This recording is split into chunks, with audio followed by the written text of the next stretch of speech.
Troisième et dernière partie de notre émission de Frontal, votre rendez-vous politique, dont le numéro de ce jour est consacré à la portée de l'élection de Donald Trump pour l'Afrique. Claude Wilfried Kanga.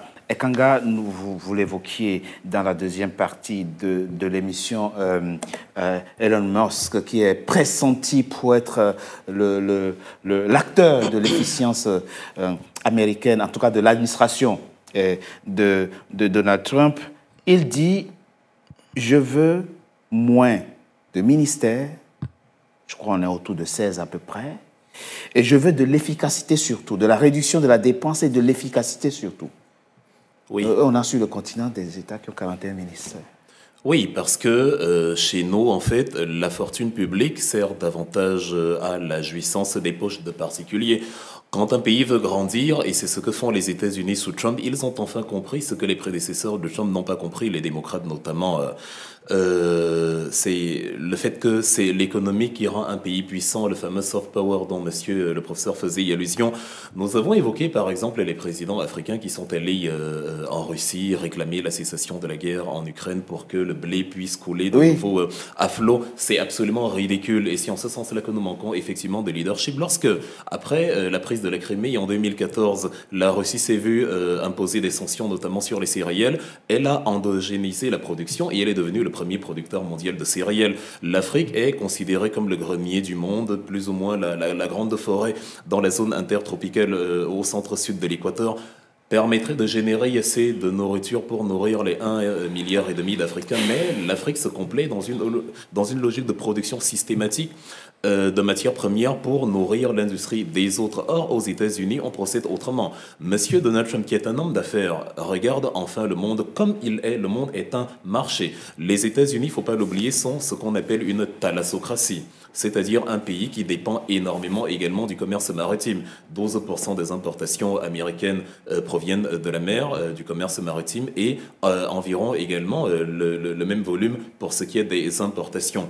Ce qui fait que quand on arrive justement avec un président comme Donald Trump qui remplace monsieur Joe Biden, on se met à calculer et on dit quels sont les pays avec lesquels nous réalisons des déficits? Quels sont les pays dont les marchandises qui, quand elles arrivent par la mer, sont vendues sur notre pays, plus ou moins en franchise de douane? Et il n'y a pas que les marchandises issues des grands pays comme la Chine, il y a aussi les pays africains. Je veux dire, au sein de l'AGOA, le fameux African Growth Opportunity Act, les États africains, certains États africains ont la possibilité de commercialiser certains de leurs produits sous certaines conditions, en franchise de douane ou alors en taxe douanière très réduite. Oui. Et même à ce niveau-là, Donald Trump, regarde, il y avait ce contentieux déjà en 2019 avec le Rwanda, bien sûr, où les taxes avaient été haussées sur les vêtements que le Rwanda exporte vers les États-Unis, ce qui fait que Paul Kagame aussi, d'une certaine façon, avait essayé de réagir en rehaussant aussi les rentrées douanières des produits américains. C'est ça le monde, en fait, dans la réalité.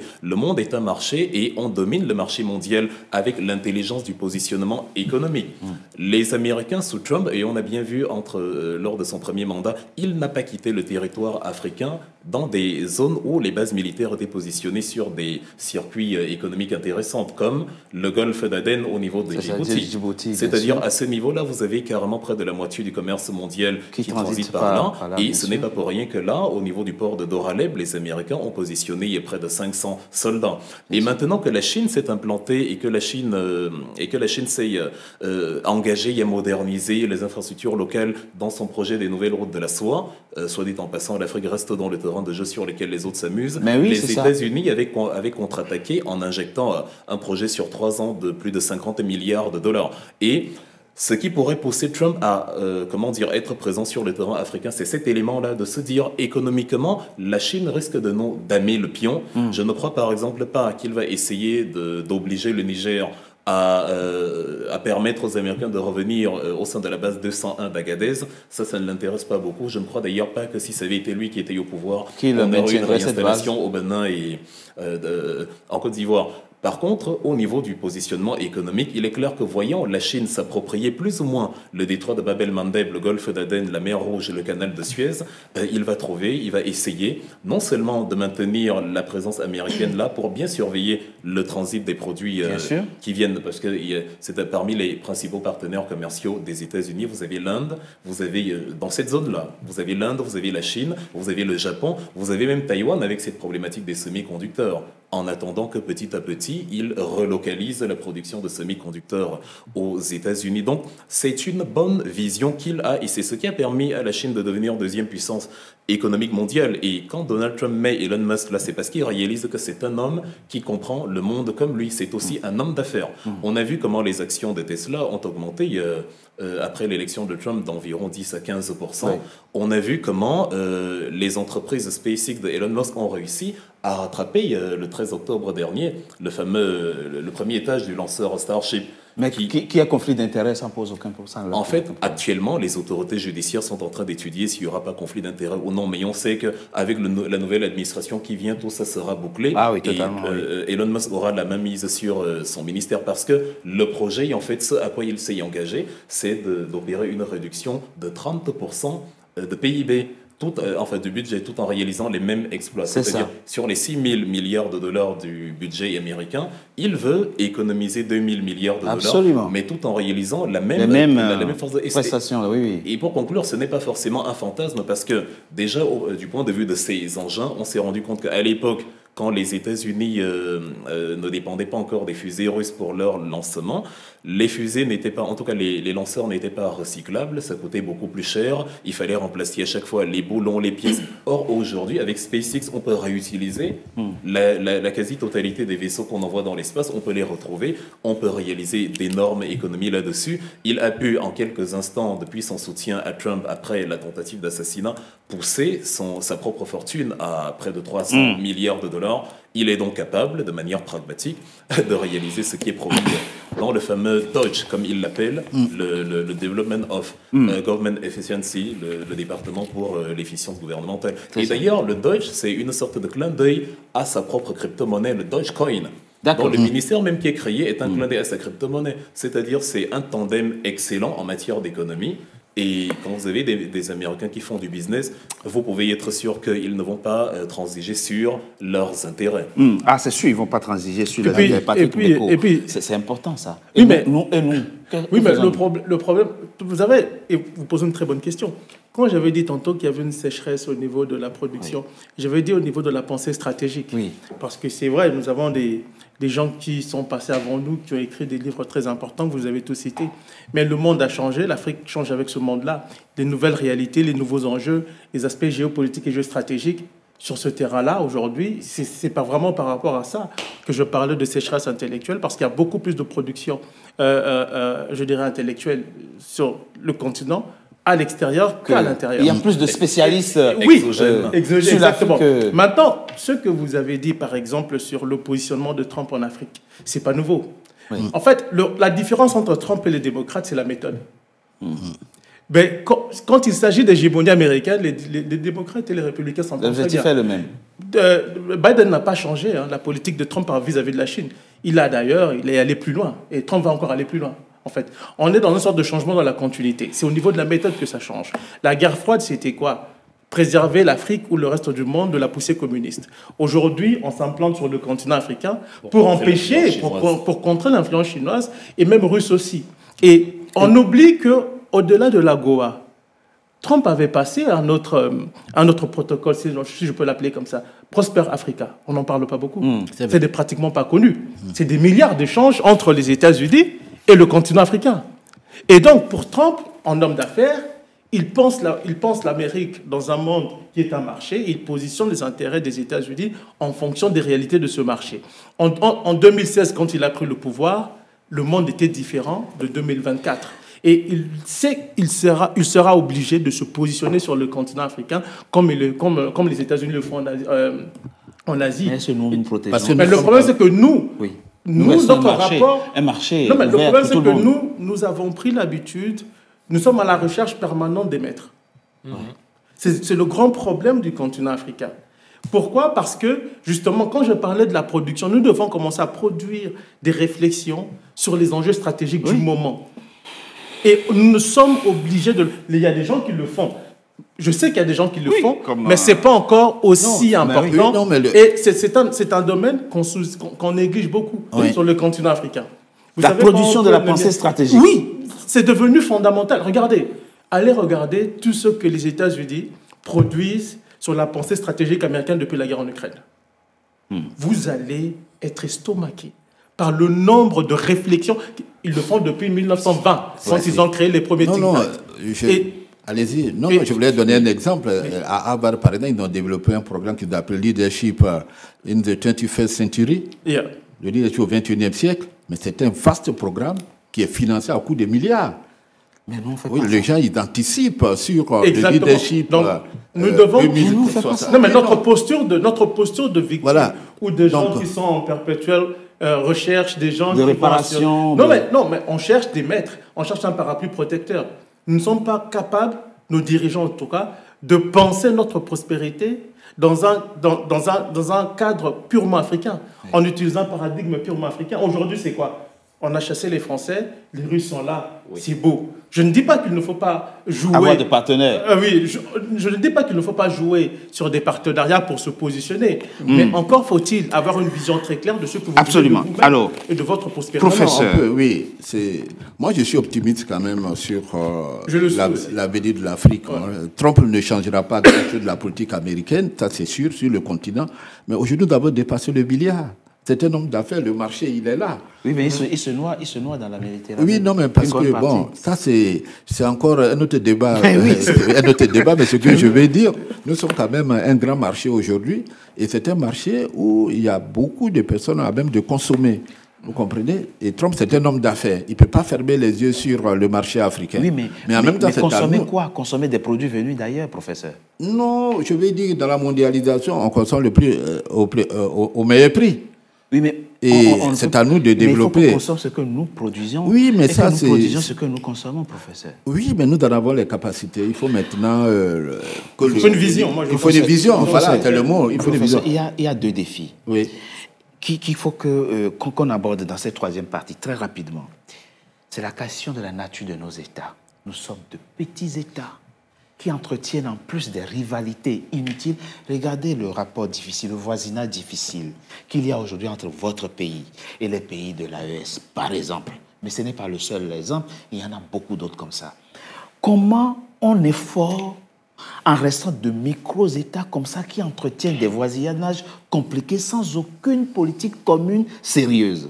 Comment on fait? Non, je pense que le problème est mal posé. Il y a des micro-États en Europe. La Belgique n'est qu'un micro-État, le Luxembourg. Intégré dans non, mais justement, c'est la question de l'intégration, peut-être chez nous, mais qui pose encore problème parce que, comme le dit toujours, tout revient toujours au leadership.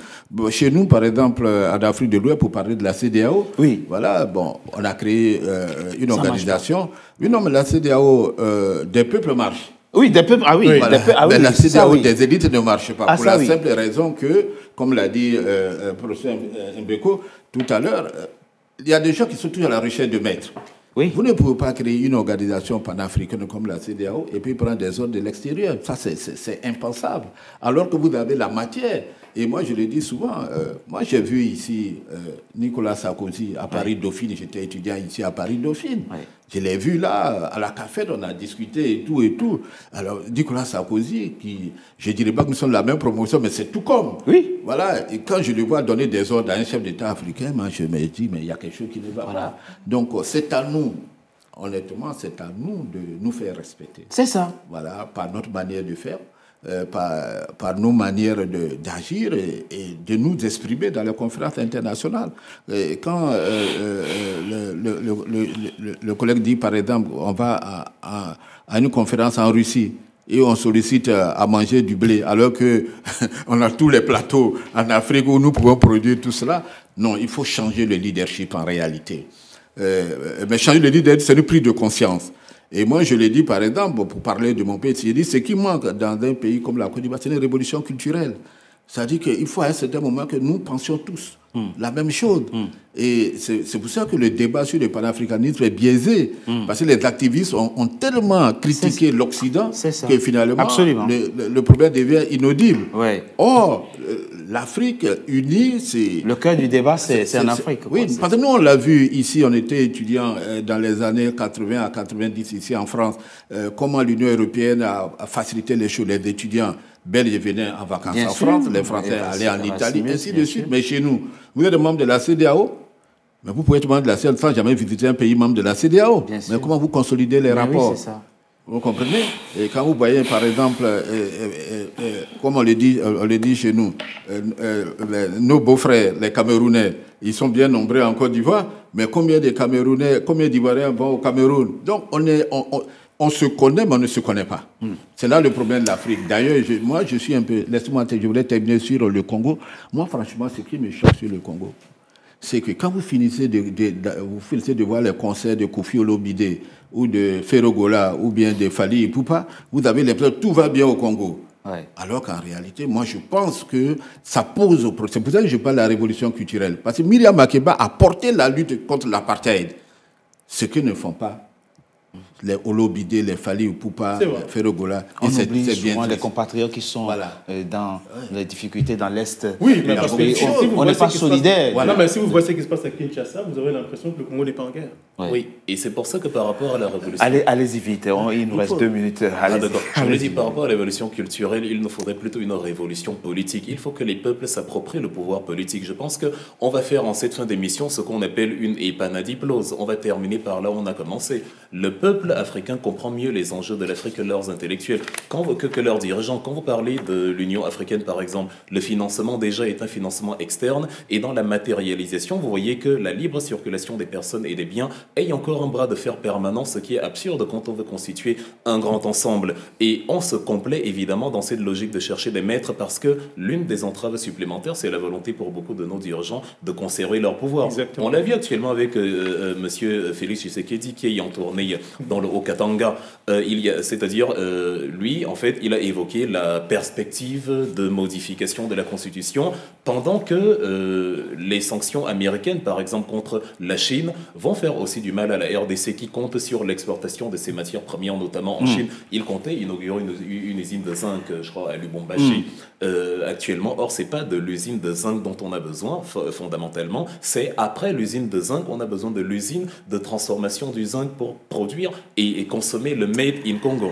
Et donc, on peut, même de manière indirecte, subir les conséquences des sanctions américaines, parce qu'on se voit comme, vous avez dit, un marché, oui, mais un mauvais marché, un marché de consommation et un marché de production de la matière brute, parce que les dirigeants ont focalisé leur programme politique sur la question de la pérennisation aux fonctions. Et maintenant, les peuples qui veulent donc que les choses changent doivent, procéder par une opérationnalisation, une matérialisation de leur intellectualité, en allant à la conquête de ce pouvoir-là qu'ils ont mieux compris que leurs dirigeants. Absolument. Merci. Merci. 10 secondes, dernier mot votre dernier mot en quelques secondes. Moi, je reste optimiste. Je crois que, comme l'a dit Wilfried et même le professeur, c'est que le changement qu'on observe aussi au niveau du continent africain, il y a une volonté de rupture. Non pas de la part des élites, mais de la jeunesse qui représente la majorité. Et pour moi, ça, c'est un objet d'optimisme. C'est un sujet d'optimisme pour moi. Vous êtes l'aîné autour de cette table, votre mot de la fin en quelques secondes. Bon, je dirais comme Trump, Africa First. Il nous faut penser l'Afrique aujourd'hui, il nous faut réaliser l'Afrique, il nous faut imaginer l'Afrique dans les 10-15 prochaines années. Merci. Merci, professeur Pierre Dagbo Godé. Je rappelle que vous êtes professeur de droit, avocat au barreau de Côte d'Ivoire, auteur de La diplomatie africaine, théorie et pratique, publié aux éditions L'Harmattan, et d'Afrique dans les relations internationales mondialisées. La version française paraîtra en décembre. Merci. Merci d'avoir été avec nous. Patrick Mbeko, auteur d'une dizaine de livres, dont celui-ci qui est paru cette année, Rwanda, malheur aux vaincus 94-2024. On aura le temps de revenir sur les problématiques développées dans ce livre. Et notamment la question de la nature de nos économies, parce que ça aussi c'est une problématique importante. Claude Wilfried Ekanga vient de le dire, nous produisons pour les autres, nous sommes une économie extravertie. nous produisons de la matière, nous envoyons nos matières brutes à d'autres, nous alimentons tout simplement d'autres économies, alors qu'il faut commencer par produire ce que nous consommons et consommer ce que nous produisons. Claude Wilfried Kanga et Kaga, tu dois t'impliquer. Le récit d'une folle campagne, c'est aussi le titre de votre livre et le village. Merci d'avoir participé à cet échange. Merci. Mesdames et messieurs, c'est la fin de notre émission. Le temps était court finalement, mais on se retrouvera pour aborder d'autres problématiques. En tout cas, merci d'avoir été nombreux à notre compagnie. À très bientôt pour un nouveau numéro de Frontal.